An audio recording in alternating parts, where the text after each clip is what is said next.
বাপের বাঙালি থেকে বন্ধুরা আজকে পুর ভরা পটলের দোরমা বানাচ্ছি।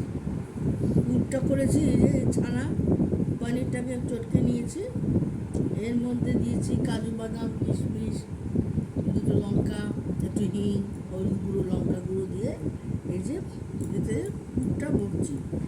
এইভাবে পুর ভরে দিচ্ছি। তারপরে এটা দিয়ে ডালনা করব। ডালনাতেও কাজু বাদাম দিয়েছি, টমেটো,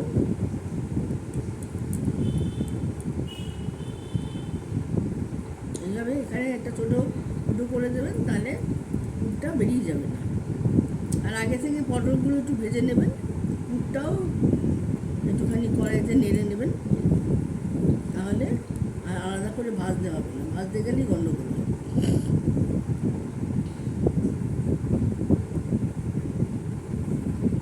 এইভাবে খাবেন নিরামিষের দিনে। আজকে আমাদের নিরামিষ দ্বাদশী তিথি, সেই জন্য এইভাবে করছি, আপনারাও করবেন।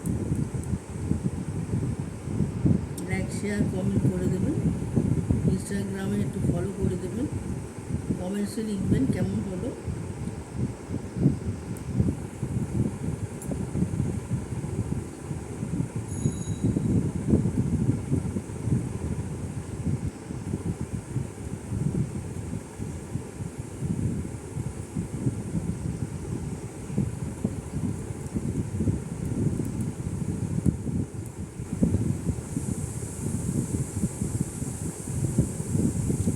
এখানে আমাদের একটু পুর বেঁচে গেল, ওটা দিয়ে আবার পরে কটা পটল দিয়ে করে নেবো, ওটা এখন থাকবে।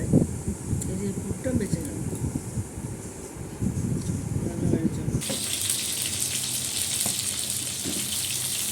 এই তেলের মধ্যে জিরা ফোড়ন দিয়ে এই পটলগুলো একটু নাড়াচাড়া করে নিচ্ছি, একটু নুন দিয়েছি।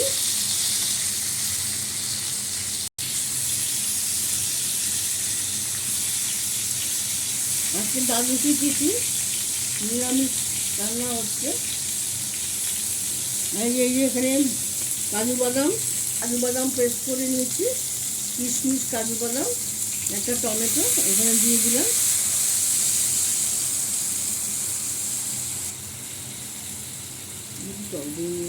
একটু টক দই দিয়ে দিলাম।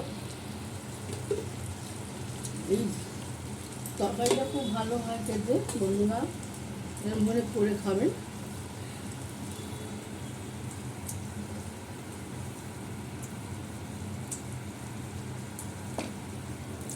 নিরামিষ একটু মিষ্টি দিচ্ছি।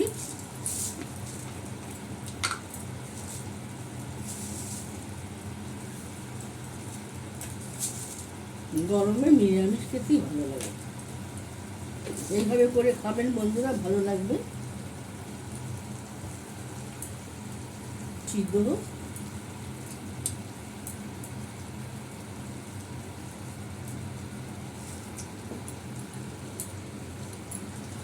আমার তরকারিটা হয়ে গেছে, দেখুন বন্ধুরা। এটা একটু ঢাকা দিই, পটলটা একটু নরম হবে। আমার তরকারি শেষ হয়ে গেছে রান্না। ব্লগটা এখানে শেষ করলাম। বন্ধুরা লাইক শেয়ার কমেন্ট করে দেবেন। নমস্কার।